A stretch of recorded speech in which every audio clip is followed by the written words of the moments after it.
नमस्कार मित्रांनो, digital hub या चॅनलवर स्वागत आहे। चॅनलवर पहिल्यांदा आला असाल तर चॅनलला सबस्क्राईब करायला विसरू नका। आधार कार्डमध्ये जर पत्ता बदलवायचा असेल तर तो कसा बदलवला जाईल घरी बसल्या तर आता आपण ते बघणार आहोत। लिंक डिस्क्रिप्शन बॉक्समध्ये दिलेली आहे, लिंक ओपन करायची आहे। पेज असा ओपन होणार।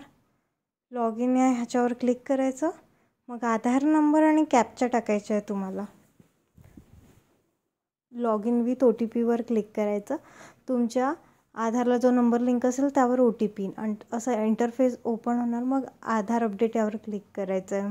मग पहिला आधार ॲड्रेस अपडेटवर गेल्यानंतर तुम्हाला नेक्स्ट करत जायचं आहे आणि इथे तुम्हाला तुमचा ओल्ड ॲड्रेस दिसेल। मग इथे केअर ऑफमध्ये तुम्हाला नाव टाकायचं आहे, ज्यांचं टाकायचं असेल त्यांचं। हाऊस, बिल्डिंग, अपार्टमेंटमध्ये टाकायचं आहे नाव।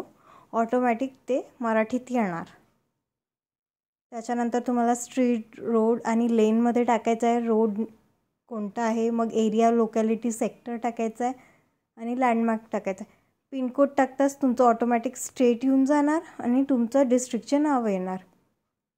त्यातून तुम्हाला तुमचं डिस्ट्रिक्ट सिलेक्ट करायचं आहे आणि गावाचं नाव सिलेक्ट करायचं आहे। ते येताच ऑटोमॅटिक पोस्ट येऊन जाणार। पोस्ट येताच तुम्हाला जर मराठीत चुकीचं नाव वाटत असेल तर तुम्ही त्याला करेक्ट पण करू शकता। मग आता जसं इथे मी तुम्ही जे डॉक्युमेंट अपलोड करणार आहात ते सिलेक्ट करायचं आहे आणि फाईल 100 MBच्या अंदर स्कॅन करून अपलोड करायची आहे। अपलोड करताच तुम्हाला नेक्स्ट यावर क्लिक करायचं आहे।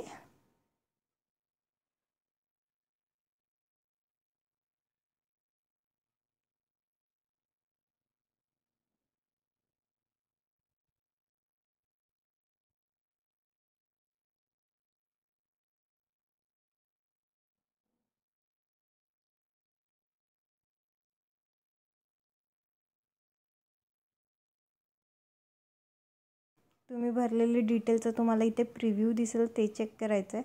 मग दोन्ही चेकबॉक्सला क्लिक करून नेक्स्ट यावर क्लिक करायचं आहे। नेक्स्ट यावर क्लिक करताच तुमच्यावर आता पेमेंट ऑप्शन येईल। 50 रुपीजची चालान येणार। रोजी पेवर क्लिक करून मेक पेमेंट या ऑप्शनवर क्लिक करायचं आहे। थँक्यू। व्हिडिओ आवडला असेल तर लाईक, शेअर अँड सबस्क्राईब।